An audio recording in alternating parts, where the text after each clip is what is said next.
Day! Ate? Kaya rito. Bilisan mo.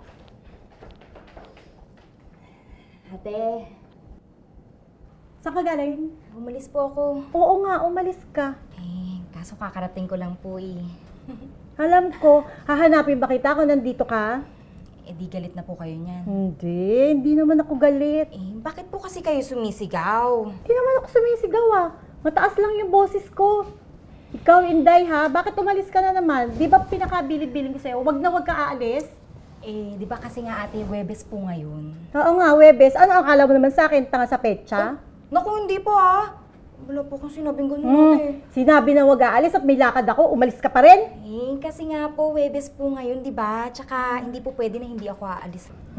Ayan ka na naman sa hindi mo pwede. Day, hindi mo naman day off ngayon eh. Ate naman kasi. Teka.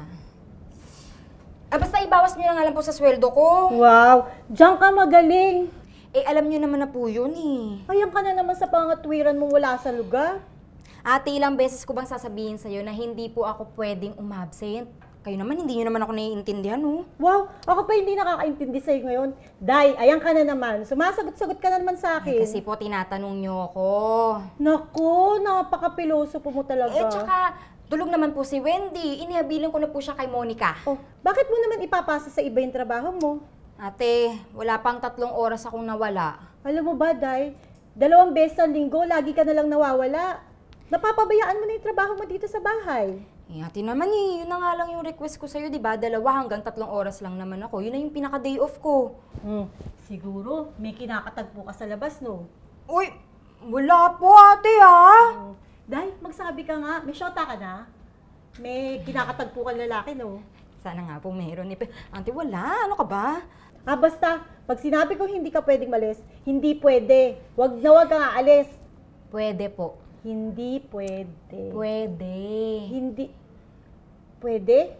Aba, talaga. Ate kasi, tungkulin ko po yun. Tungkulin ko sumamba sa Diyos. Tsaka magagalit siya kapag hindi ako sumamba. Oh, ang galit ko paano? Hindi mo iniintindi? Opo ate, naiintindihan naman kita. Pero mas kailangan ko po kasi talagang sumamba. Aba, ganon. Hindi mo talaga ako susundin. Sasamba't sasamba ka pa rin. Naku, hindi po. Teka. Opo! Basta ate! Basta naiintindihan mo naman ako siguro, di ba? Oo, sige. Mais ka na. Ate, obligasyon ko pong sumamba sa Diyos. Layas na. Ate naman. Sige na ate. Ilang beses na ba kitang pinalayas? Pinalayas ate. Mga pang-siyam na po. Pang-10 na po ngayon. Ay nako, kahit pang siyam, pang 10, pang 100 pa yan. Basta lumayas ka na. Ate naman! Monica! Ate! Labas mo na yung damit ni Wilde. Ate, di ba nagsabi naman ako sa'yo? Huwag naman ganyan, ate. Ale? Wow, talaga namang ready ka, Monica, ha? Ate! Sige na, labas mo sa pinto.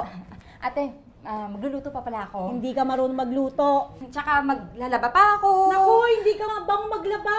Maglilinis na lang po ako ng CR ng Hindi ka kwarto marunong ng... maglinis. Layas na, lumayas ka na. Ate! Layas!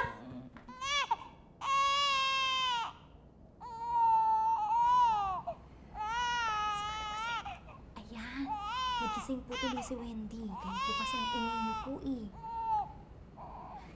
Saglit lang ate ha, pupuntahan ko lang yung alaga ko.